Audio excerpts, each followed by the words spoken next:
I remember when I was 5 years old, dunking in trash cans on my knees, waiting for that day I would be able to really do it. And then one day, it happened. I was in the 9th grade. It was a JV game, and I was only 5'8". Now, in practice, I've never been able to get up that high. But the adrenaline was pumping, and I just took off. It all happened so fast. I wasn't quite sure what I'd done.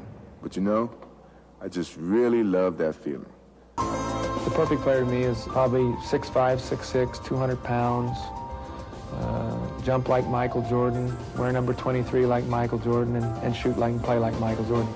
But greatness sometimes springs from humble beginnings. As a 5'11" sophomore, young Michael was noticeably absent from the varsity team. Yes, I'm the coach who cut Michael as a sophomore. We did it because we thought at the time it was the best thing for him and for our basketball program.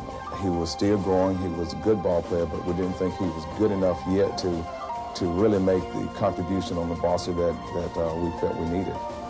Determined to prove his coach wrong, Michael worked harder than ever, growing 4 inches and improving dramatically over the next 2 years.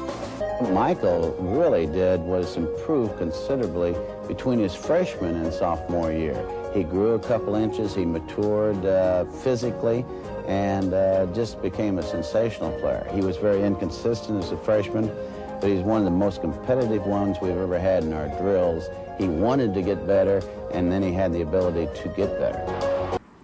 It was in this house in Wilmington, North Carolina, where Michael's parents taught him the values of hard work and how to set goals to achieve his dreams. But it was his daily battles in the backyard with his older brother Larry that fueled his competitive drive. Sanders ahead to Paxson. Pax with a lob for Jordan. Jordan steals it. Michael in deep. Turnaround shot.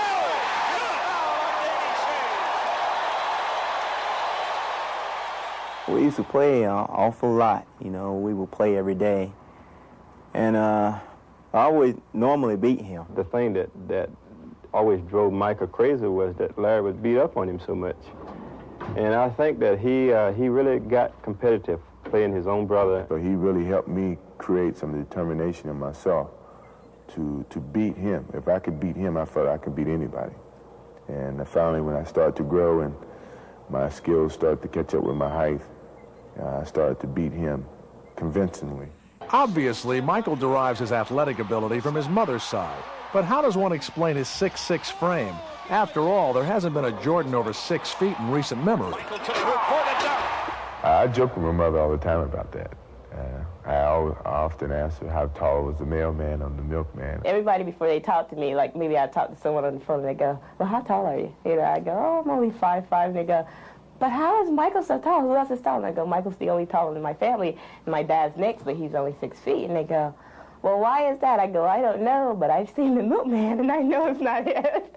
I've thought about that often, and I've come to one conclusion. Occasionally, you'll meet people that you look at, and you just know that they were born to do one thing. And God looked at Michael and knew that this kid would starve if he had to work. So he says, I better make an athlete out of him. So is it true Mr. Jordan would find Michael hanging from his chin-up bar, stretching himself in an attempt to grow taller? I tried to do that. I always wanted to be 7 feet, and I never could get that tall. I tried it a few times. I saw it on TV a few times, on the Brady Bunch or something like that, I saw that, and I tried to do it, and it didn't. I don't think it worked, but I'm tall, so it may have. And your dad's reaction when he found out? He thought I was nuts.